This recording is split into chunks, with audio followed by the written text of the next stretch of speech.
Hello and welcome everybody. Thanks for joining, spending part of your Friday with GMAT Club and Veritas Prep. My name is Brian. I'm one of the instructors and curriculum developers here at Veritas Prep, and excited to have a chance to talk with a lot of you. I just finished another session with a different partner, one of these kind of overseas networks. So if anybody's joining from the data sufficiency section we did earlier this morning, special thanks to you for spending pretty much all of your Friday with me. So anyway, excited to have a chance to partner with GMAT Club again, with Shobik in particular, who's a great guy, one of the managers there. Looking forward to seeing him at the next GMAT Summit. And what we want to talk about today, apologies for the BuzzFeedy title, but 10 GMAT mistakes you absolutely have to avoid. One of the things we as instructors talk a lot about here is how much pain we feel when we see students make the same mistake over and over again. Just, we're trying to will people to success, and we want to just, there are so many things we can add in terms of strategy for question types and content coverage and helping people with study plans and things. But one of the things that stings the most when you're working with a student is watching them make the same easily avoidable mistake over and over again. And so I want to take this opportunity to kind of share some of these things with you and hopefully make sure you're not giving back points that should be rightfully yours. I've always kind of figured if the GMAT gets me with something clever that I just never saw coming, okay, hey, credit to them. You got to tip your cap and be be appreciative that, hey, they're smart. People that write these questions are really smart. But anytime you get a question wrong that you should have gotten right, that's a big sting, and we want to try to avoid all those. And so an important thing to note here is that standardized tests are designed to give a standardized set of mistakes, right? I think a lot of times people see the word standardized and think it means difficult or high stakes or multiple choice. Really, standardized just means it's standard. Whether you get a question about a rhombus that's data sufficiency and I get a word problem about a kid dropping marbles into a bucket, they're both designed to test a very similar thing. Maybe did you pay attention to detail and wording in a data sufficiency context, or if your sentence correction question is about the Mayans and mine is about a species of iguana in Argentina, they're designed to test the same kind of thing. And so with that come the same types of mistakes. And so what we want to think about, we talk about in Veritas Prep a lot, is there are the things you need to know for the test. We call that a skill builder. Just you need to know, the rules for factoring quadratics or for working with exponents or for verb tenses. And people do, I'd say anyone that's on GMAT Club regularly enough to find out about a session like this, I don't worry too much. My main worry is you're going to spend so much time in the knowledge department that you don't graduate to some of the higher orders of thinking, which are the middle. What do you do? When you see a difficult problem, what do you do to untangle it? I think often, and see if you're in this boat, people get so paralyzed with knowledge of, I know so many things, I just don't know what to do with this first step. And so we want people to think in terms of action items. If it's an exponent problem, for example, try to find common bases, try to factor addition and subtraction and multiplication, try to test small numbers. Hopefully you can see those are all verbs, all action items. What do you do when you're having trouble getting started or finishing or getting to the next step?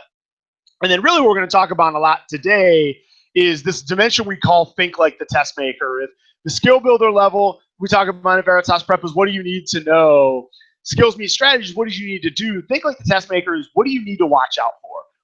Where are we all vulnerable on a time test? What are the authors of the test? It's funny, we get, and Shobik is one of the co-hosts here with GMAT Club, has been with me on some of these. We do these meetings with folks from GMAC, and one of their reps came over to me and said, you like to say think like the test maker? And I kind of smiled, yeah. He goes, well, so how do I think? And I thought, oh no, I've been caught. He goes, oh, we love think like the test maker. And it's the only thing that, we actually have a picture of him coming up later in the deck. Can you please stop saying I'm trying to trap people? It's just we're trying to give a valid test. And I said, okay, well, there are traps for some people because there are rewards for others, right? You're trying to reward critical thinking, higher order thinking, good problem solving skills, all those kind of things. So, one man's trap is another man's reward. And he said, okay, I'm good with that. So when we say think like the test maker, that's really what we mean is what are the authors of these questions doing to reward those who are thinking critically, who have their wits about them, even in a tricky situation, and at the same time punishing or trapping those who aren't thinking that way. That's where we're going to spend a lot of our time today, really making sure that, that you're thinking in terms of that dimension. We add good value in an hour. A couple of these next two intro slides got a little oddly formatted, just PowerPoint. Anytime you do it for on one computer, it's always different computer to computer. Talk about standardized. PowerPoint isn't necessarily standardized, but here's the roadmap of what we're going to go through. We start a little bit of critical reasoning. The two biggest mistakes people make are, one, they misread the conclusion. We're going to talk about what that means. Very often, people add their own word or they omit a keyword, and if they're doing that, they're going to find themselves in a little bit of trouble. I'd say one of the things that we all learn at Veritas Prep as tutors when you're working with people one-on-one is people generally, if they're bad at critical reasoning, the number one thing you have to clean up is get them to focus on the conclusion carefully, and then they go from below average to above average, in the matter of a couple of hours or one session or something like that. So number one mistake, misreading the conclusion. Number two is overusing the phrase out of scope. If you've been in the forums, GMAT Club, you see people use that phrase over and over again, and it's not a bad phrase, but one of the, axioms we like to talk about here is if all you have is a hammer, everything in the world is a nail. And I think very often people internalize that one phrase out of scope and they try to use it in every situation. I want to show you examples of where the test maker uses that against you. We'll talk sentence correction, where people use the wrong decision point. This is one that I think a lot of people that are very conscientious, have been studying a lot, have been spending their time, seeking out expert advice in the forums, maybe from Karishma from our team or from Bunio or people like that, may find they're so conscientious that they're trying to get everything right. They use the wrong decision point. Another one, when we get good at sentence correction, sometimes we scan too quickly. We don't really understand the meaning, so we'll talk about that, Jack. With data sufficiency, there are really two major mistakes. If you think about, is it sufficient or not, is what they're asking. Well, you either think it's sufficient when it's not, you think you have enough information when you don't, or you think it's not sufficient when it is. We're going to talk about how they write these questions specifically to get you to make one of these mistakes, because that's their whole playbook. Problem solving, hopefully you guys have seen, it's so easy to answer the wrong question. They ask for Y, you solve for X. Talk about some of the silliest math mistakes that people make and how to shore some of those up. And then we're going to go a little bit general. And again, apologies for the formatting on the slide here. One, with pacing, you got to know when to let go. It's a time test. Most people can get very comfortably through 30 to 35 questions, sometimes 37 math questions. If you don't get hung up on one question, we'll talk about that. And then just in overall psychology, got a great story to tell you guys about when it goes wrong, when it looks easy and it just derails your whole test. We'll talk a little bit about that. So that's the roadmap. Let's dive in. I want everybody to just take maybe 30, 40 seconds, read this this problem here. It's a critical reasoning problem, and see if you get an answer. I may go a little bit dead silent for a minute. Hopefully dead air is not terrible for this format. Give you guys a minute to go through it, see what your answer is, and then pay attention to what did you think was the conclusion, and we'll see where we get with that.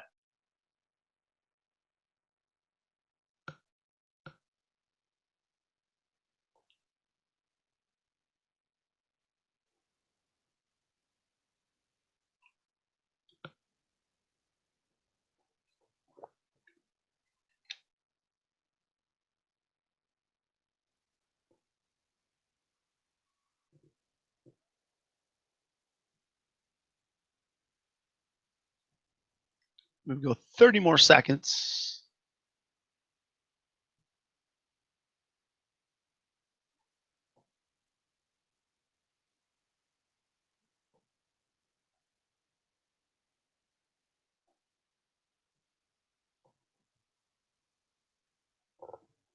All right, maybe 10 more seconds, and I should say a little less time than you might have on the test. We'll try to use everybody's time wisely in a 1 hour session today. Now, what tends to happen on this problem? So think about what was your answer and what was your rationale, really what was your conclusion? What tends to happen here is that people are almost always between C and E. That's kind of the split when you look at the statistics in a lot of class, when you take a poll, show of hands in class, if people are hemming and hawing between them. And what you're really looking at is, hey, we know we've got bones, and they're in the part of the fossil record that would indicate that it was between 2 and 1.5 million years ago. Therefore, these ancestors of modern humans lived there. And make sure I know what's on the next slide here. This way. Sorry, didn't listen to my tech support team here. Here's the problem. When people pick answer choice C, which is about even with correct answer E, they're looking at the lava that lay under the sediments and the fossil remains. And so what does that mean? It means there's nothing below that. Yes, we got bones in that zone 1.5 million to 2 million years ago, and cool, there's nothing below that. Well, look at what the conclusion directly says, that ancestors of modern humans live there. And so if you're looking at that, well, it doesn't matter if anybody was before that time or not. We just need to know that they were in that time. So in order for me to prove that people lived in New York City in the 1980s, nobody lived there in the 60s or 70s. I just need to say, were people there in the 80s? Well, the same thing is true here. We don't need to prove that there was nobody before these ancestors. We just need to prove that these ancestors were there. With C, why people love it and just can't get away from it, is that they don't read this as the conclusion. As they skim it, it's interesting when you ask a group of people, hey, why did you pick C? And you may be thinking that yourself. If you suggest, you go, did you think it was the first ancestors of modern humans, the earliest ancestors of modern humans? Usually that's the reason why. And what's interesting there is, if you ever were to see this, if this comes across, I know we're on Facebook Live right now, if this comes across your Facebook feed or your Twitter feed, an article with this kind of information, the only reason you care is if it's the earliest, right? There was a news story within the last couple of weeks where I think they were able to say that humans lived, 500,000 years prior to when they thought we did, or something like that. It was, hey, wow, this is really new. It changes what we originally thought. And so your mind is calibrated with scientific information, archaeological information, certain things, to really want it to say the fastest, the tallest, the shortest, the smallest, the longest, the first, the last, the greatest. We call it the delusions of grandeur principle. You want the conclusion to be more exciting than it is. But on the GMAT, it doesn't have to be exciting. And so the trap waiting for people here that people pick over and over again is C. They want to prove that it was the earliest modern ancestors of modern humans, but that's not what it's about. It's just the ancestors. So make sure you don't add your own words to the conclusion. And if they give you a conclusion that's really specific, you know why it's really specific. If they do say, give another example, that therefore, in order to remain profitable, company X needs to reduce its manufacturing costs. Well, manufacturing is important. You can't find another way to reduce costs, human resources, shipping, anything like that. You need to be specific to their conclusion. So with that in mind, the reason answer choice E is correct is all we have is our evidence or bones. We know that they're in that part of the fossil record. But if you take the opposite of this and say, okay, what if they weren't already in the sediments by the time the lake disappeared? Well, that means they could have come at a later point. An earthquake deposited them there 10,000 years ago, but they were from much more recent ancestors. Or some punk teenagers played a joke on the archaeologists and took bones from the museum and put them there, before they were about to dig, something like that. There are other explanations there. So E is correct, but what we really want to get out is we talk about the mistakes you need to avoid on the test. Don't add your own word to the conclusion, and don't omit a word that's definitely in the conclusion. We talk about in Veritas Prep, the conclusion is king. You're not going to be able to read, and parse every single word, the entire verbal section. There's too much going on. So I want you to think in terms of where do you really need to spend that extra 10 seconds. Deep breath, make sure you understand what's going on. With strengthen and weaken conclusion questions, it's the conclusion. Do not misread the conclusion, because there's almost always a tempting trap answer waiting for those who do. So that's lesson 1. Don't misread the conclusion. Now I want to talk about another critical reasoning mistake that people are very prone to making, and it's using that term out of scope a little bit too liberally. And so let's again go for about a minute. I'll try to keep it tight to that just so that there's not a ton of dead air for you guys. Go for a minute, get familiar here, scan the answer choices, see what you would pick, and we'll talk about some of the test maker devices to use some of your mental energy, some of the things that you can do well in certain situations against you.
All right, so hopefully you have an idea of, oops, I don't know that I'm on the screen share here. Hopefully you have an idea of what answer choices you would have selected here. The rationale, I think what tends to happen in this one, there's actually two mistakes in one that we can be able to talk about here. One of those mistakes is using out of scope to, I'm off. Oh.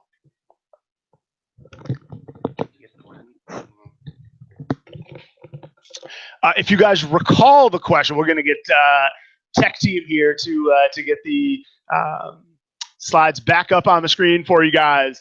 One of the major things that people will miss on this one is they don't like preambles. If you guys kind of understand what a preamble, I know here in the States we've got to memorize the preamble to the Constitution and the preamble to everything.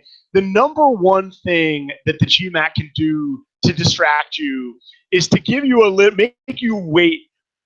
And if you look at the argument that we were given here, I was kind of rehash it for you so we get the slide back up and running. We know that the paradox in this situation is that even though the amount of oil exported from this country of Livonia is up 20%, they've actually lost a lot of jobs in oil drilling and refinement. That's one other thing we want to point out with these types of questions. If they give you specific in oil drilling and refinement, and that's kind of that idea of the conclusion is king. If they give you extra words, you have to know what that means. And so when you're looking at in oil drilling and refinement, well, you want there to be a reason, hey, they're exporting a lot of oil, but it's not necessarily, those jobs in drilling and refinement, those could be the ones that go away. And so we're looking for that.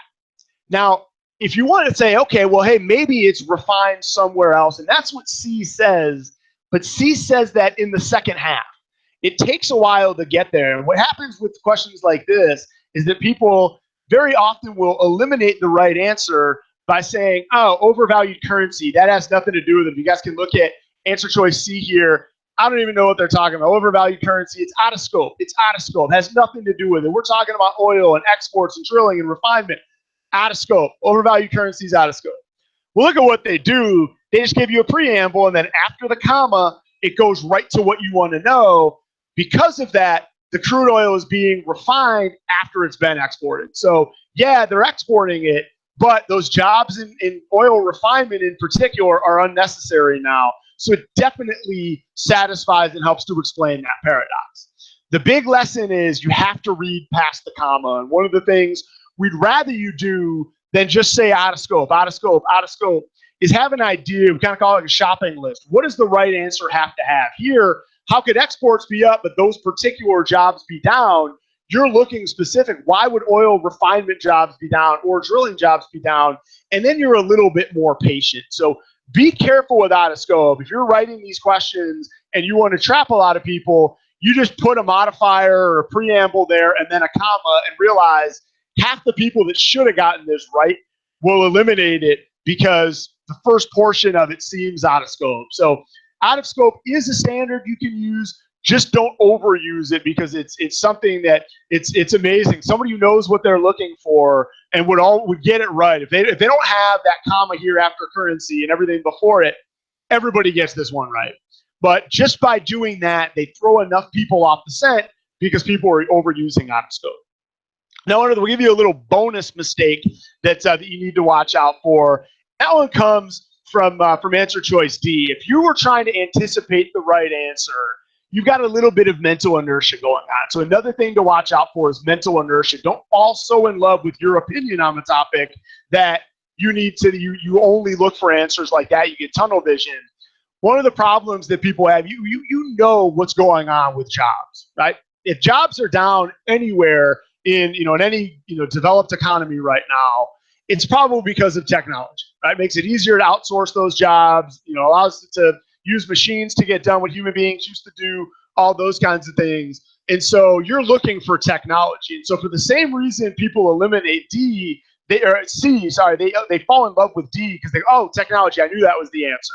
But then look at the second half here, have allowed for a greater percentage of the world's oil to be obtained from underneath the ocean floor. It's not specific to Livonia. It doesn't talk about, okay, why would that cost Livonia jobs? Why isn't it people from Livonia just drilling it underneath the ocean in their parts of the waters or anything like that? D doesn't help you, but we tend to try to make quick judgments with critical reasoning. We use out of scope too quickly, and then we fall in love with things because of our mental inertia. So mental inertia means be careful. Just because you have an opinion about the topic, make sure you're staying direct to what they wrote.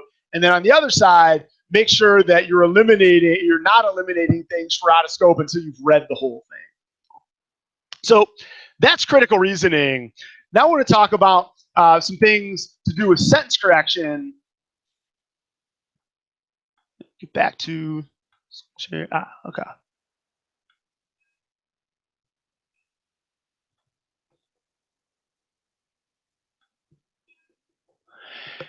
And want to talk about decision points. Kind of the way that we talk about decision points, sentence correction here is to talk in terms of decision points. What is your decision, and what decisions are you good at making? And so I want you guys to take a look at this problem. Again, we'll try to hold it to about a minute so that keep things moving, but take a look at this. Usually people do answer this one in about a minute. And if you guys want to attack this, we'll talk about what we can learn from it in just a second.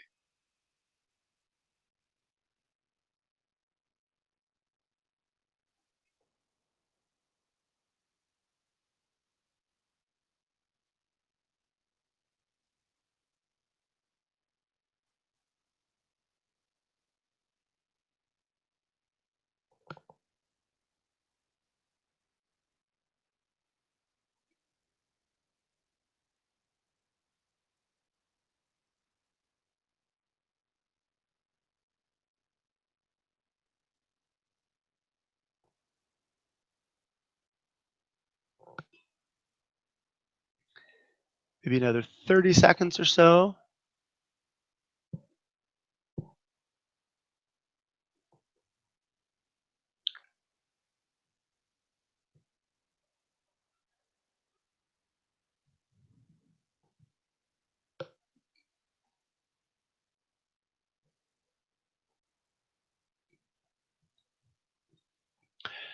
So think about your answer on this one. I also want to show you guys the worldwide statistics on this problem. This comes from our practice test. And if you take a look here, the world is pretty split. Nobody really cares about B, D, or E, but the world is pretty nicely split between A and C. And they like C a lot, but C is wrong. And here's why. Here's how you can avoid this mistake. The way that people get this one wrong, the rationale for it, and we say think like the test maker. What do the authors of these questions know? Well, they know, one, you read from left to right and from top to bottom. And so if they give you something you don't really love with answer choice A, so dense and convoluted as to pose, people will look at that and say, nah, I'd rather it say so dense and convoluted that they pose, right? We're talking about sentences on. They love C as a result of that. They know but you're going to make your decision left to right, top to bottom.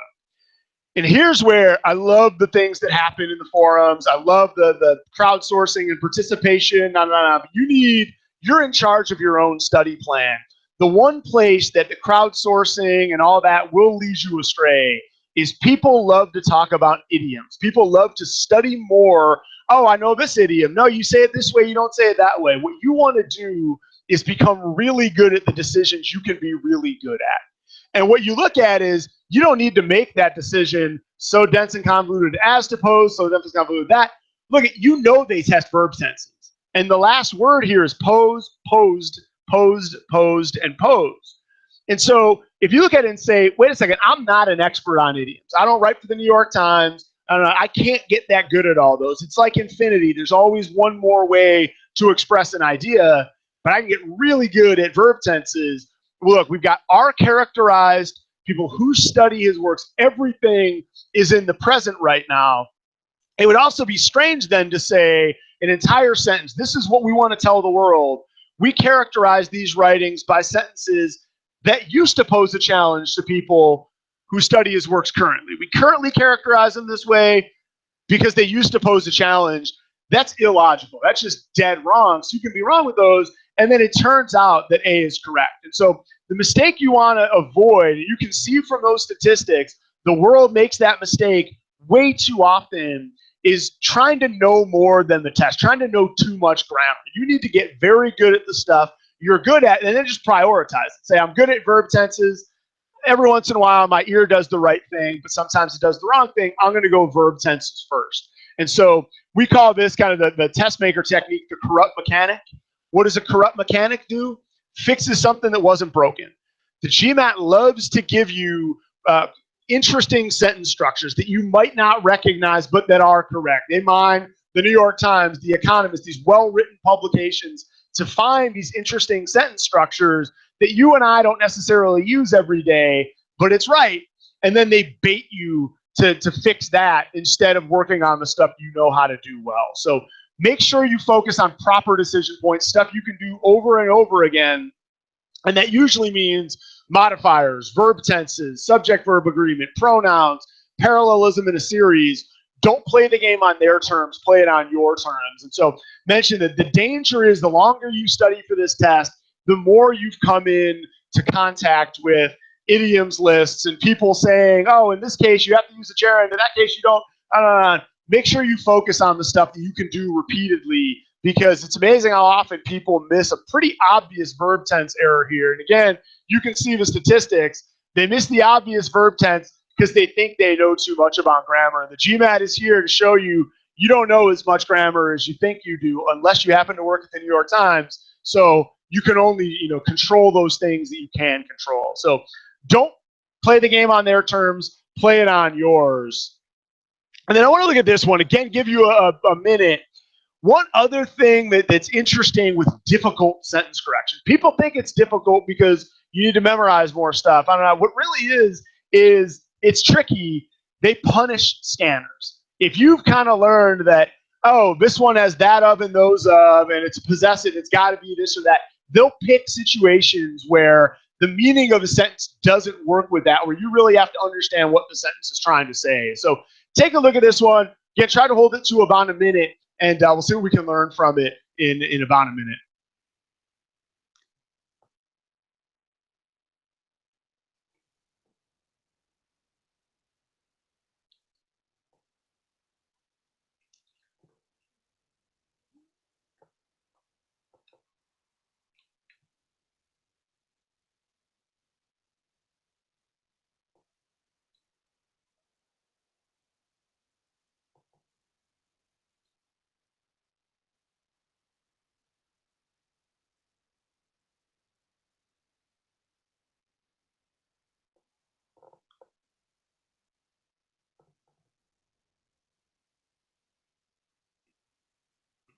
Maybe another 20 seconds or so.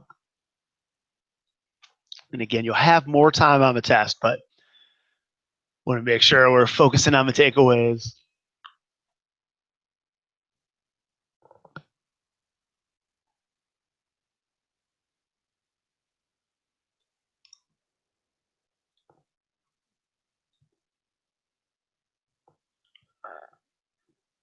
So let me guess what you're thinking right now. A lot of people will look at this one and just kind of scan what's going on and go, okay, what's right around the underline? Operating rooms, ophthalmology department. and a pox area, that's weird. Vet clinic, place where camels, it's a list of nouns.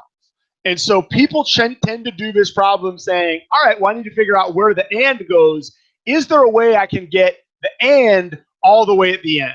And then what tends to happen is, you'll see, I'll show you the statistics in a second, but the font gets a little bit smaller. People like B because ophthalmology department, pox area, goes with operating rooms, parallelism in a series, and then, okay, there's a modifier at the end. That's cool. People don't like this and going on right here. And so you'll see with the statistics, people love B, but the right answer is A.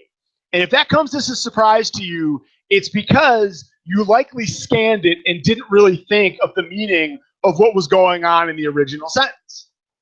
If we're looking at what is Riyadh home to, as we're reading through here, it's home to the largest hospital for falcons. What's in that? Okay, a place where, that's a modifier. Falcons from all over the world are treated in three things: operating rooms, an ophthalmology department, and a pox area. Now, if you stop that there, well, that and two is parallel to, no surprise that Riyadh is home to this and to that. And then look at what comes up next, the largest vet clinic for desert mammals. Well, if we're talking about a place where falcons are treated, would falcons logically be treated in operating rooms? Sure. An ophthalmology department? Okay. A pox area? Great. In a vet clinic for desert mammals, when you already have a falcon hospital, that's illogical. Falcons are birds, they're not mammals. And so if you're trying to make this just one list, scanning for, oh, it's a list of nouns, where does the comma and go? That's where you get it wrong. Where you get it right is to recognize, hey, wait a second, there's two different hospitals, right? And that's what this modifier is doing here. A society capital where people revere birds of prey and camels or other desert mammals. Well, now you've got two different types of medical care for two different types of species. You've got falcons, you've got desert mammals, and then look at the parallelism. Largest hospital for falcons, a place where falcons, cool. Largest vet clinic for desert mammals, a place where, now you've got parallelism in the modifiers. You've got Riyadh as home to this and to that. It is actually answer choice A, and people just don't get it because they're scanning. They immediately see, oh, it's a list. And then they scan to see where the and should go instead of really thinking about the meaning of it. So hard questions, this would be a 700 plus level problem because look at how many people get it right. People don't get this right. Way less than, and probably around, so I'm going to say way less than, around 20% of people get it right, which is a guesser's chance. But the reason is because people get baited into thinking they know a little bit. Oh, it's just one of these scan questions. When questions get hard, if you know you're going to be scoring well into the 40s or well into the 80th percentile and above on verbal, beware. If something seems a little bit too easy, go back and ask yourself, hey, is there anything I need to do? What is the meaning of this sentence? It seems like I should be doing this. I think what happens here also is people don't love B. It's the only one that seems to have a list there. I guess they'll deal with the modifiers at the end. And so they end up picking it. They just miss the meaning altogether. So difficult sentence correction, a lot of times, is more about the meaning than it is about just scanning for grammatical rules you've seen over and over again. Always ask yourself, what is the sentence really trying to say? So sentence correction, if we summarize, make sure you order the decision points in the way that you can do them and pay attention to the meaning of the sentence. Don't pick the wrong decision point. Just take the first decision they give you and make it, because very often it's two things that are both right and they get you to pick the one you like, which is also somewhere else mined with some disaster like we saw with that posed past tense in the previous problem.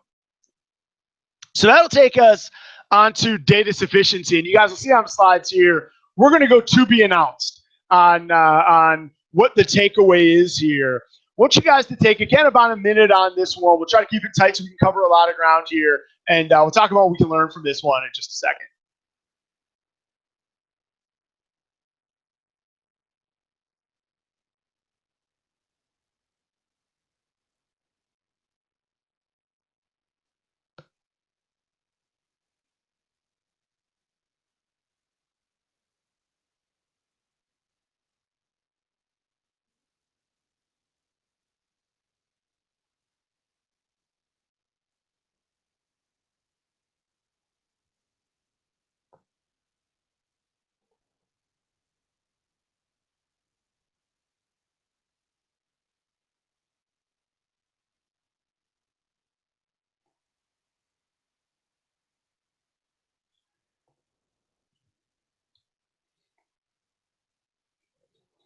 So hopefully you're starting to wrap up your thought process a little bit. This one may take a little bit of time.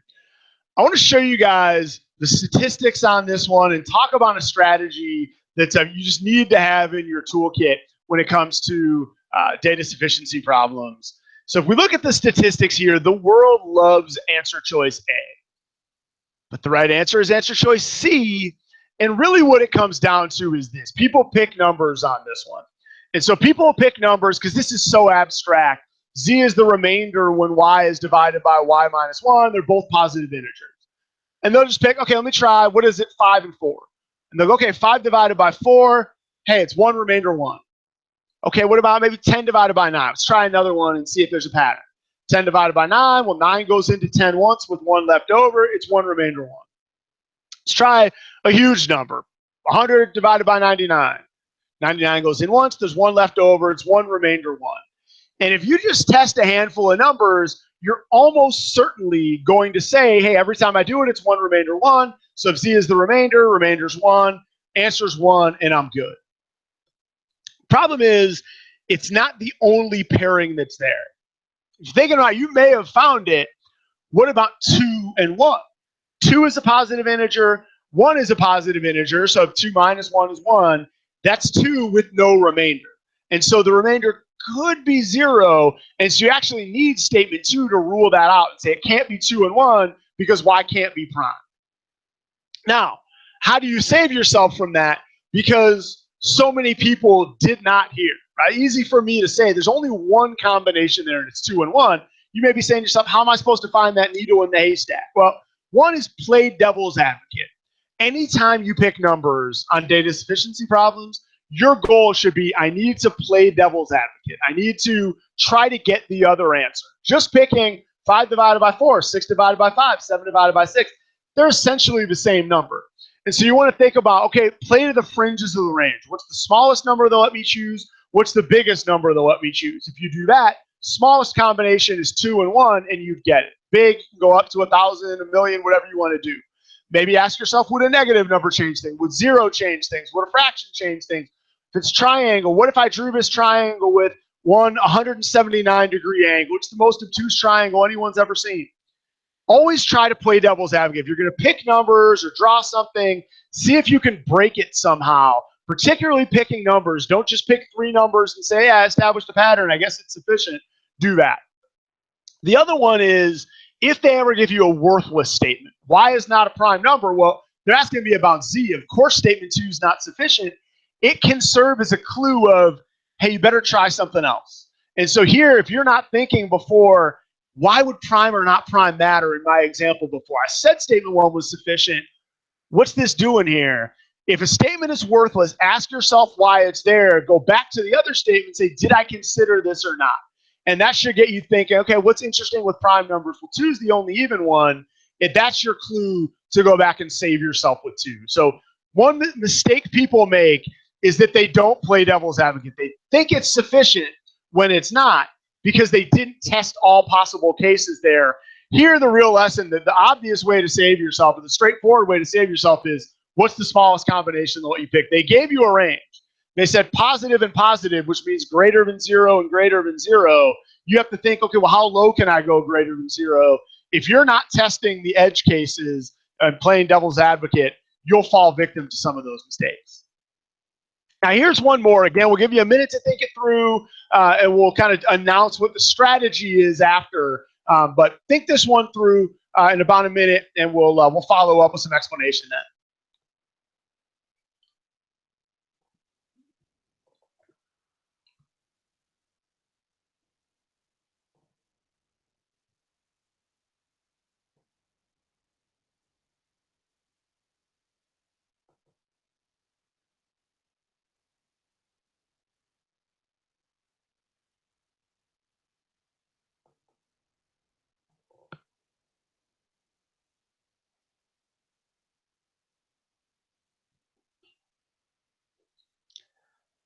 Let's say another 20 seconds or so. And again, not to put time pressure on you guys, but want to make sure we hit a bunch of takeaways.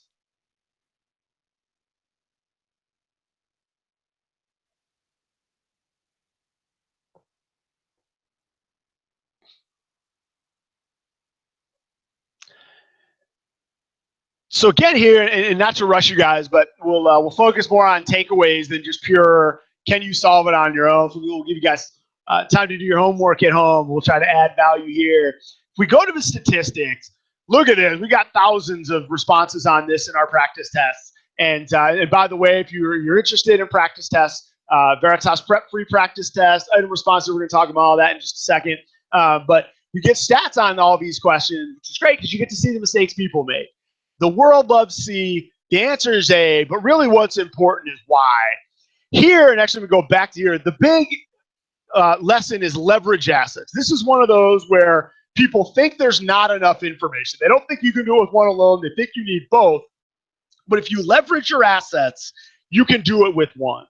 And so the way this one works, first of all, what are my clues? As someone that's gone through, thousands of these questions, worked with a ton of students, the benefit of the Veritas Prep curriculum and all of that. What's my clue? Well, one of them is this is a weird question. It's not what is X or something like that. What is Y? It's what is the sum of the perimeters of the two equilateral triangles, right? So that's a clue. If they ever give you an overly specific question or they ask you about a combination of values, usually that means if you leverage your assets, you'll be able to get that combination before you'll be able to fill in everything. And so a lot of times people want to fill in the whole diagram. They want to get all 6 sides to be able to say, okay, now I can do it. Maybe there's a better way to get the perimeter without the individual sides. That's a leverage assets problem. The other one is when they give you information before the question itself, a lot of times that information becomes important. That's something that people forget to leverage. They're each equilateral. So if you look at statement 1, AE measures 25 meters. That tells you that this line across the bottom is 25. Well, what do we need to get the sum of the perimeters? We need 3 times a small side plus 3 times a big side. That gives us everything, right? Because all these sides are the same, say that the small sides we call X, X, and X. Big sides we call Y, Y, and Y. We need 3X plus 3Y. That's the sum of the perimeters. Well, look what that just told you. X plus Y, or 1 small plus 1 big, is 25. If you triple it, you get 3 of each. And so that alone gives you 75.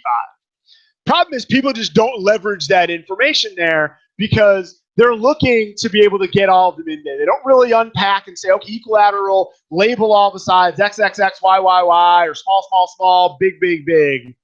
And they're kind of looking. The other one that's here is you think like the test maker, how do they get everybody to pick C? Statement 2, if you are a little uncertain with one, you're in a hurry, statement 2 is useless on its own. It's just a ratio. We need a distance. People aren't picking statement 2 alone, but they see it removes all doubt. It says, okay, if this is 25 and it's a 2 to 3 ratio, then that's 10, that's 15. Then you can fill in every side. So part of your human nature is you want to fill in absolutely every side, but the test knows leverage assets. It's that Rolling Stones lyric. You can't always get what you want, but if you try sometimes, you just might find you get what you need. You need the sum of the perimeters. You want every individual side. Leverage assets. When asked for a combination of values, usually that means get what you need. Don't worry about what you want. You're not going to get all of it. You can get exactly what you need. That tends to be the mistake people make. They just don't think it's sufficient because they're trying to solve for too much. So use that as your clue. If they give you information before the question, and or if they give you a question that asks for a combination of variables, the sum of the 2 perimeters, what is 6x minus y, something like that. If they give you those combinations, usually there's sufficient information to get the combination before you have sufficient information to get everything. That's why here it's A and not C, but people don't seem to see that right away. As you look at the statistics, it's rare that people get it right. The world really falls in love with more information there. So that's data sufficiency. And just kind of to make sure you understand what's going on with these, there's really only 2 ways they can get you a wrong answer. They can get you to think you have enough information when it turns out you don't. You think it's sufficient and it's not. Or they get you to think you don't have enough information when you actually do. And so, right, you think it's not sufficient when it is. Here's some of the ways that they do that. But more importantly, you've got strategies against them. There's only 2 mistakes they can get you to make. You think it's sufficient when it's not. You think it's not sufficient when it is. And you play devil's advocate. like we talked about in that first example, to avoid the first mistake. You can leverage assets to avoid the second mistake. And obviously practice will tell you when you need to dig in and do a little bit more. We just talked about the clue that you need to leverage assets. In this one was, hey, they asked for a combination of values. That tends to be a leverage assets structure. And so watch out for that. So moving along, we're going to skip, just given the parameters of an hour session and something like this. You guys have probably noticed that I've been moving a little bit quickly through these. So we're not going to do reading comprehensions because I don't want you guys to have to spend 3 minutes of dead air reading a passage and answering a question while I sit here. So we've done sentence construction, critical reasoning, data sufficiency. Now we'll do problem solving. And one big mistake people make should be kind of evident once you've done this problem. Again, take a minute, attack this one, and we'll talk about the lessons in just a moment.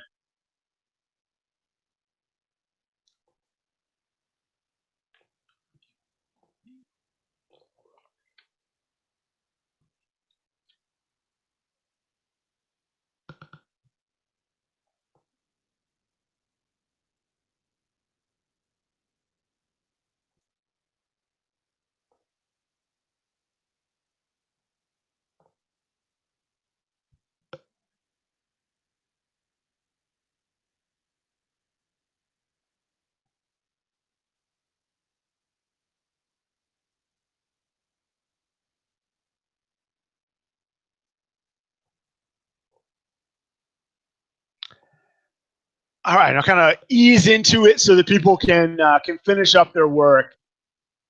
Hopefully for a lot of you, if you've been spending time in the GMAT Club forums, I'm sure your quant skills are to the point where you can do the work on this one, right? We've got 36 ounces of dough, 15 ounces of chocolate.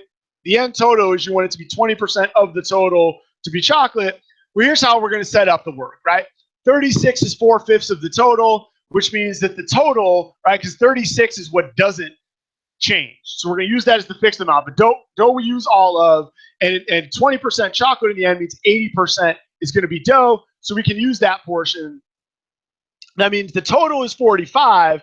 If 36 is already spoken for as dough, that means the other 9 is chocolate. Answer choice E is sitting there waiting for you to pick it, begging for you to pick it. But that's the amount of chocolate used. We calculate how much is in the cookies. They want how much chocolate is left over, and so the right answer is B. And what happens on these, the mistake that people will make is you're in such a hurry to finish the math, and it's a time test, and you're pushing your way through it, that you get to that point where you're like, cool, okay, 9's on my paper, awesome, this one wasn't that bad, I move on. They're testing a lot of times presence of mind. One of the things they're really testing is who's so relieved to get through the math that, oh, great, there's a number, I'm done with all this algebra, great, and who kind of has that objective mentality of, okay, I've taken these steps, what was the goal, let me get back to it and get there. And so that's what this is waiting for you here as well. You can also see from the other answer choices that 7.2 is what you would get if you just took 20% of 36. Just kind of, I know it's a percentage problem, boom. The wrong answer choices aren't made by accident. They're made because the author of that question has anticipated mistakes that people might make. Some are silly math mistakes, and we'll talk about those in a second. A lot of them are just haste. If you're rushing through a question, there is a hasty way to just leave it a step short. And so word problems tend to be big culprits for that, or anytime there's multiple variables, if there's an X and a Y, make sure you take that extra second. One thing we recommend to people is just put a question mark in the upper right-hand corner of your scratch work, and just make sure you tap it before you submit your answer to any question. Did I answer the right question? Did I give them what they were looking for? Is this just a step on the way to that? Please don't do this one. This one really stings because I hate it when you do all the math right. You clearly demonstrated that you know what you're doing, but then you leave it a step short. You should have gotten credit for this problem if you picked 9, but you didn't. There's no partial credit. So be careful. Make sure you answer the proper question. Another good idea is to, at the beginning, write down kind of what you're looking for. If it's a variable, circle that variable in your scratch work. Make sure you know that you're finishing the job. Again, you can't go back and fix your work. Check your work later. Once this question is submitted, it's done. So that extra 5 seconds to double check is very well spent, because if you can get it right, you really need to get it right. Couple other things that happen with problem solving that we want to make sure that you guys are aware of. I may misnumber that. I think that's supposed to be 8. Is certain places where, and it's a little bit different for everyone, although there are some common ones that we're all susceptible to. When you're acting quickly on a time test, when you're hustling to get this thing done, there's certain operations that you can screw up. And so I want to show you guys a couple, but even larger, talking about, hey, if there's a mistake you've made more than once, it's something that you're susceptible to. So jot down a reminder at the top of your noteboard, or just kind of remember, hey, it's one of these situations where I need to slow down. Take a look at this one. Think quickly. What's the equation if you need to write down there are twice as many apples as bananas? I love doing this demonstration in a live class because you can walk around and see what people wrote down.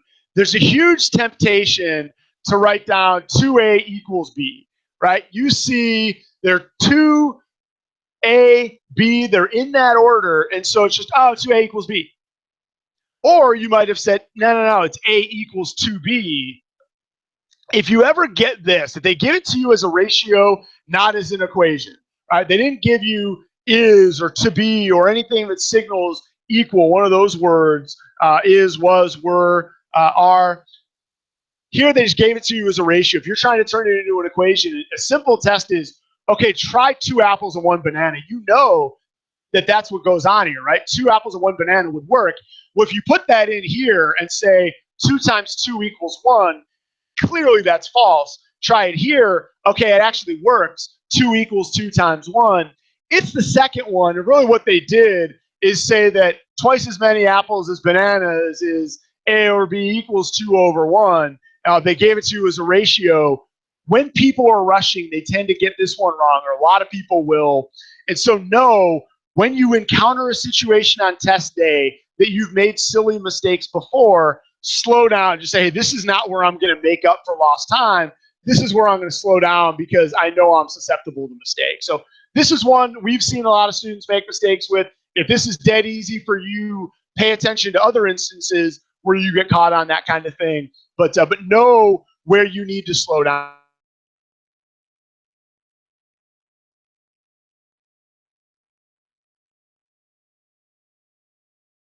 Is take 10 questions, give yourself 30 seconds each to get them started.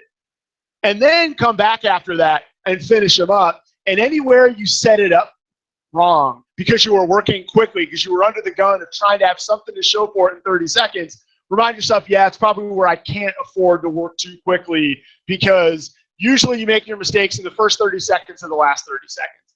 Last 30 seconds we just talked about, you answer the wrong question. First 30 seconds is you're in such a hurry, you jot down bad math, and then even if you do all the algebra right, to start, you're going to get it wrong. So be careful. And if I were to say, hey, simplify this quickly, your math got you here, you need to finish this up. It's another place that you just kind of need to know. Just as human beings, we usually need to slow down. When there's a subtraction in front of parentheses, people tend to screw that one up a little bit. You have to distribute that negative. If you're looking quickly, you might say minus 5 minus 2x plus x squared. But look, if you distribute that, it's minus 5, 2x, so plus 2x, and then minus x squared. It'll simplify to this, but you tend to, I think, when you're working quickly, a lot of us have that susceptibility to not distributing that negative across all of the parentheses. So those are 2 examples that we see happen over and over again. Recognize is, if you've made the same mistake twice, don't ever say at that point, oh, it's just a silly mistake. I'll clean that up. Know that, hey, I'm vulnerable to that mistake, so I need to be ready for it. Whether you jot a couple of notes down to yourself on your noteboard before you start, whether it's just something you kind of know, hey, there's parentheses and subtraction, I got to slow down. They gave me a ratio, I've got to slow down. Know your own pressure points. You can make up time on some things, but on others, you kind of know this is where I'm going to take a little bit longer. And if that means I have to guess on one, I have to guess on one. But I can't afford to do 95% of the work right because of a silly mistake. So those are the question type mistakes. Let's go a little bit universal. One more is not letting go while we're talking about pacing. So this is me. You guys may be able to see from the webcam stuff and everything. This is Dr. Rudner, who was the chief psychometrician at the Graduate Management Admission Council for about 10 years. He was in charge of a scoring algorithm, and he's got a great story. He's got a PhD in statistics, and every so often he'd just go take the GMAT. Okay, I'm in charge of this test. What are people, what are people seeing? What's the experience like? Just kind of see it from the user's perspective. He went in one day. He wanted to get, I think, just to humanize, he's got a PhD in statistics. I don't even think he was going for a 51 quant. He wanted to get above 50. It was just, hey, I've got a PhD in statistics, 50 or 51 on the quant section. And he's got this great story about, I think it was a geometry question where he's partway through and it's 4 minutes in. He realizes, man, I'm spending way too much time on this question. And I love when he tells the story because he says, and I wrote the stupid algorithm. Like I wrote the way this thing is scored. I know you're not supposed to spend this much time on any one question. He kind of laughs at himself. He's like, all right, let me guess and kind of move on. I use, maybe 1 more minute. Eventually, had to guess and move on. And so he works at the company. He's got the back end, everything for GMAT. So he's able to go in the next day and look at his test. And he realizes 2 things. 1, he got it wrong anyway, even after 5-6 minutes on it. And 2, it was an unscored experimental question. He had to laugh and just go, it didn't even count. 5-6 minutes on something that didn't even count. And I don't remember at the end of the story if he got his goal or not, but he kind of laughs and says, hey, I preach this all the time to people. You got to know when to let go. You got to know that your job isn't to get them all right. It's to get those you can get right and have enough time to get all the way through there. And so make sure, learn from the test. We say, think like the test maker. Here's the test maker himself saying he screwed that up, and then it made sure that he had to rush the rest of the section and not feel comfortable. One thing you'll need to give yourself are, know yourself from practice tests, but give yourself a couple free passes. If you realize 30 seconds in, and this is not the kind of question I get right, and I know I struggle with pacing, sometimes it's a really good idea to let go of questions early on that you just know I can spend 6 minutes on this and not get it right. People tend, it's sad when you talk to people that say, I knew it, and then, hey, there's this one question I just couldn't let go. Then I was rushing. I didn't even finish the section. Question starting and easy toward the end. Well, what was I supposed to do? You got to have a disciplined pacing plan. And if you realize that any one question, the test punishes perfectionists. If any one question is about to suck up all of your time, you've got to let it go. So learn from the test maker himself. If you guys want any videos on how to approach the scoring algorithm, this is a screenshot from a series that he and I did, I think on our YouTube channel, or if you Google Veritas Prep talking with the test maker. So we say think like the test maker, it's talking with the test maker. There's a series of videos where he and I are talking about ways to approach the scoring algorithm, pacing, and all those kinds of things. So Veritas Prep talking with the test maker. You can see these videos. He's got some great insight, and I love that story. So the last mistake that I know you're susceptible to making, and I really want to make sure that you don't, is people love, it's an adaptive test, people love to predict how they're doing based on how difficult the question there are. As you would say, perceived question difficulty. So let's talk about why a question might be easy. There are really 4 reasons that a question might look easy on test day. One of them is it's easy. It's an easy question. The scoring algorithm realizes you're an idiot. You're screwed. You're retaking the test anyway. So that's one. I don't want to sugarcoat that. That may happen. But there are 3 others that actually show that you're doing well on the test, and this one's just easy. One is it's easy for you, but it's harder for the rest of the world, right? You're just really good at this, and certain things come natural to you. It looks easy, but it's not. And so, hey, you're just good at this. Don't think, hey, that's terrible that it's easy. Yeah, it's good. Certain things are easy for you, and move on. Another one is it's hard. You just didn't see why it was hard. You look at a couple of those data sufficiency questions we just did. It may look, that triangle one is great. It looks easy for most people. It's it's C. It's the first one tells you the bottom line. The second one tells you not only is that, it divides it into 10 and 15. Yeah, it's C. I don't know. Maybe it's hard. You just didn't see why it was difficult. And so you're going to get it wrong. but it doesn't mean you're doing poorly. It means you're doing well. You're seeing hard questions that are, like a wolf in sheep's clothing, or I guess in this case, yeah, wolf in sheep's clothing looks easy and it's hard. So be careful there. And another one is, yeah, it's easy, but it's an experimental question. There are, a handful of those on every section. It's experimental. It doesn't even count. So don't worry about it. And so what's sad about this, I remember having a student call in, probably 5-6 years ago in New York City. She had taken our class and she was just hyperventilating, hysterically crying. So please, can I talk to an instructor? I have an emergency. I'm at the test center. And it was, say, pass the phone over to me. And she said, oh, it was terrible. I studied so much. Everything was ready to go. And I got a 570. I got a 700 on my last practice test. I got a 570. And she was hysterical. I go, okay, let's talk about things we're going. And she goes, well, I thought I was doing well in the quant section, but then I got to question 28 and it was really easy. And then I got to question 29 and I thought it was even easier. And then I realized, oh no, I'm doing terribly. The adaptive engine's giving me easy questions. I lost it. So I tried my best on the last couple questions, guessed on one or two, took my break, went to the bathroom and cried, just cried and cried and cried. I was trying to put myself back together, went back to my seat, realized I'd wasted 5 minutes trying to put myself together. So the verbal section was already 5 minutes in. And, then I realized I was probably in trouble on the verbal section. So I tried the first couple, then a reading comprehension passage came. I knew it was going to take me time to read it. I started crying and it got worse. And she was saying she couldn't read between her tears. She would just guess randomly on questions. So we're thinking she got a 570 and she didn't really take the verbal section. So I asked, what was your split? Quant versus verbal. And she goes, oh, it was like a 80th percentile quant and 5th percentile verbal. I thought, all you have to, you want advice, just don't freak out. And it was because of this. And I kind of laugh at the story now because it's years later and she ended up getting her 710 and going on to business school and everything's fine now.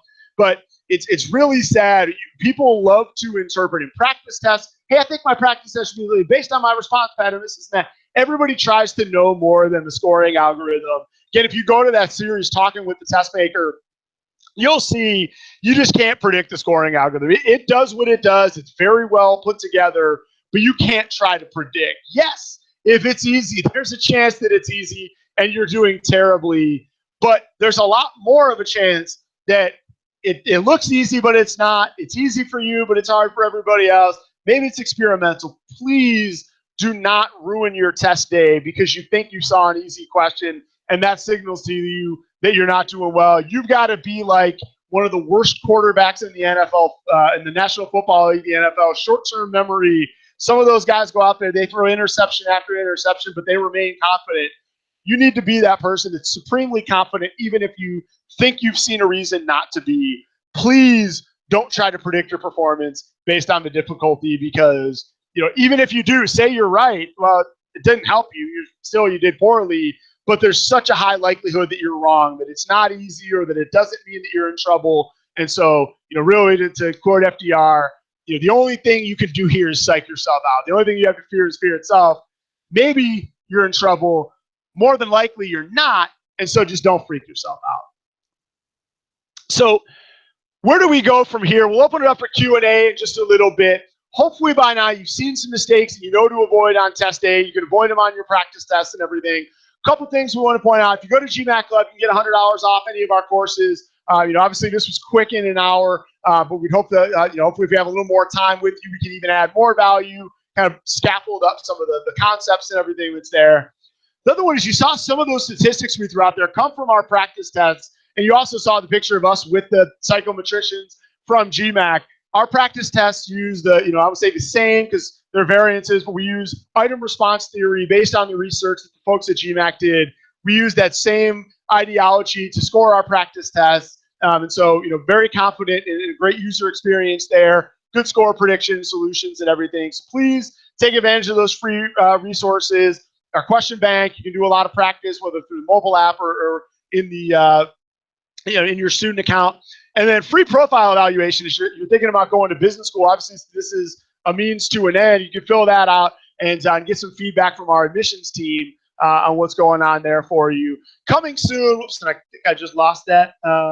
But coming soon, we've got video solutions for all the official guide problems. You may want to check a good amount of that out. And then the last thing, I don't know if you guys can still see that screen, but actually, yeah, here's live. Just because it's GMAT Club, as the highest rated GMAT instructor in the world, Ravi, teaches a lot for us online. He's actually coming to my house for a barbecue tomorrow. So yeah, I don't pretend to be royalty, but I get to rub elbows with royalty. If you check out the GMAT Club reviews, you can see, if you're thinking about taking a class, see who your instructor is, see how they're reviewed, and all those kind of things. Like I said, we'd love to have you in the class soon. So let's go to Q&A, and I'm going to flip over. Do that. Apologies for a little bit of tech trouble with things we had going on there. Apologies, my eyes are terrible, so I'm going to lean in and squint maybe just a little bit. Can you ever prepare enough for a test? That's actually, I love that question there. Can you prepare enough? My fear with someone that asked that question is that you're going to either prepare too much or just put too much time into it without kind of giving yourself, I guess the phrase we use is never mistake activity for achievement. So I worry when people ask that question that they're going to just say, I'm going to quit my job. I'm going to spend 8 hours a day in a computer lab, a library, just working, grinding through questions. What tends to happen is they're doing things, but they're not learning things. And so I would say if you're asking that question, number one thing I could say is do it, and don't necessarily have to be cheesy about it, but at the end of every study session, give yourself what did I learn today? Did I learn that, hey, I just need to get better with geometry rules? I don't know them. In a pinch, I don't have them there. Or did I learn, you know what, I need to play the game better with data sufficiency. I'm always thinking it's E or C when it's C or D or something like that, or B, or you need to leverage assets a little bit more. Or I need to do a better job of prioritizing decision points. I should have seen the verb tense, but I didn't. So try to hold yourself accountable for what did I learn today, not just how much time did I spend. And then kind of think yourself through. Another thing for people that ask that question generally is it's a good idea to set a date. You don't have to register for the test, but set a date. Say, I want to try to be ready by this date. And then, every 2 weeks, look at yourself in the mirror and say, hey, am I making the progress that I want to make?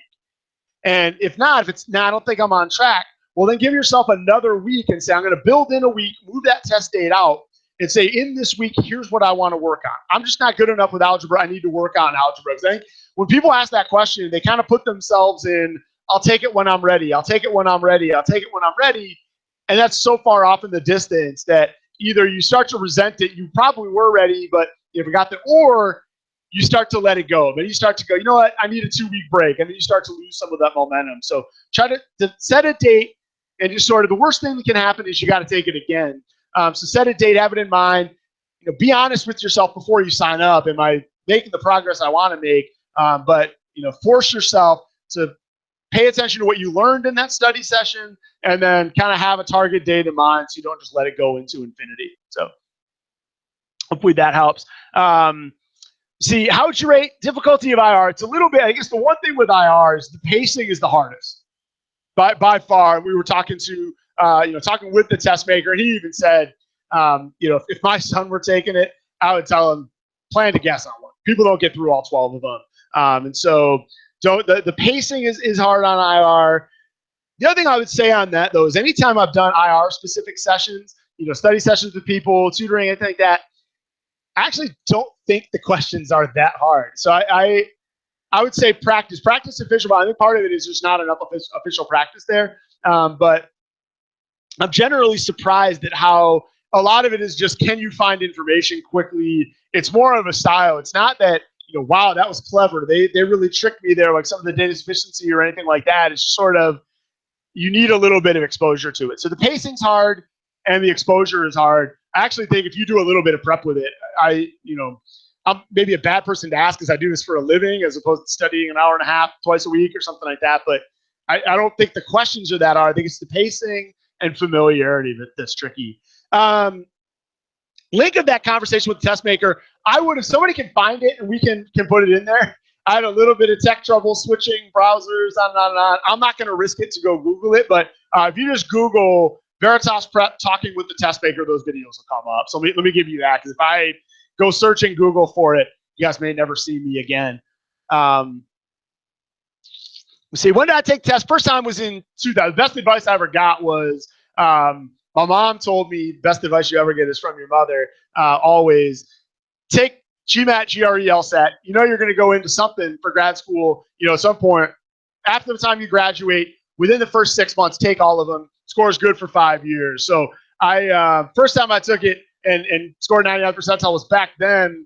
And I got to be honest, I was almost like cheating, almost like I was blood doping or something, because I was just so relaxed. I didn't need the score. I was smart because I was just out of college. So I was used to taking tests, used to working with numbers, reading dense information. I feel bad for people that are 26, 27 that just haven't used those skills and need to get back into it. So if there's anything you can learn from, first time I took it, I was able to, kind of luck into a really high score. It was just, I didn't know to be nervous because I didn't need the score for an application anytime soon. And was pretty fresh and relaxed. So awesome question. See a shift in the question types over the last 5 to 10 years. Definitely 10, and it's kind of been an evolution. So a little bit of a history lesson. In 2006, 10 years ago, GMAT switched vendors. It used to be ETS, the Educational Testing Services, who writes the GRE, that did all the GMAT questions. Then they switched. Now Pearson VUE is the test centers, and ACT, the company that writes the ACT, they write the questions. And so there's a decent shift there in the questions. The big thing, the number one that I've seen is sentence correction is not how, testing quality of education, how much you read, idioms, those kind of things. It's very logic driven. It's like that one we did about falcons and camels before. The hard questions aren't obscure grammar like some of the old official guide stuff is. Just, hey, you either know this weird rule or you don't. It's a lot more, logical reasoning. There's a reason for the rule. Like verb tense, it's not logical to say that it happened in this order or something like that. So a lot more logic-based sentence correction, which means that some of the old stuff people study from just isn't as valid anymore. And so you want to be careful there. It also reflects, if anybody's thinking about the GRE or siblings taking the SAT, they've gotten rid of obscure vocabulary. The trend in all of testing has been, hey, we've got to do a better job of testing critical thinking, higher order thinking, critical reasoning, and not who memorized the most. So that's been an evolution. Reading comprehension has gotten a little bit tighter, shorter. People see 4 short passages now as opposed to 3 longer ones. So there's that kind of evolution. The real evolution with all of it has been a lot more reasoning, critical thinking, and all that kind of thing. So, all right, how do you make the choice to guess? I like that one. Couple things I would say go into it. One, what is your pacing strategy? I would say, not to brag at all, but my favorite GMAT testing moment I have is one day the new practice test came out, the question exam pack, and I just wanted to audit the mix. Right? I didn't really want to take a whole 3-hour test at my desk, and so I mentioned to somebody, I'm like, hey, give me a second, I'll be with you in half an hour. I'm just gonna kind of flip through a test really quickly, and I got a 690 in 30 minutes, like 28 minutes or something like that. Didn't read anything. So for me, my thing is, my pacing is, I'm just fast at it because I've been studying for the same stupid test for 15 years. So I wouldn't necessarily guess, but I would say students, if you know pacing is going to be a problem, give yourself 3. I would tell people, if you know you can solve 33 questions on the quant section comfortably, 37 is pushing it. I would say plan to guess 4 times because you're much better off guessing early and saving the time to get questions right than you are rushing through 37, making silly mistakes and all that kind of thing. So 1 is know yourself in pacing. 2 is know yourself in content. We've got kind of a theme among Veritas prep instructors and the people like Robbie I mentioned, #1 rated GMAT instructor in the world, Chris, who I might consider to be a little bit better. Don't tell Robbie.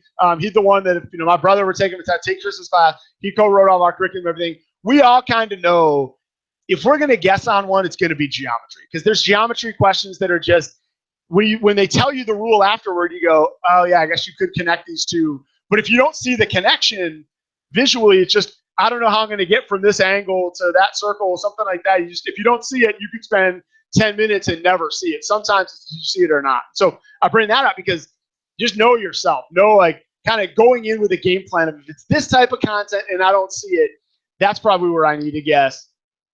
And then one other I would give you is data sufficiency makes for their data sufficiency questions. You can feel 90% confident in your guess.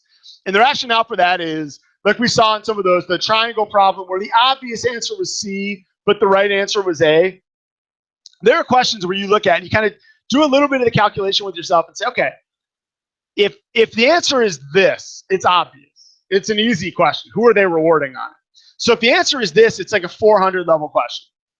But if you can leverage assets, I don't quite see how, but they gave me that extra definition I'm not using. That's up in the given information.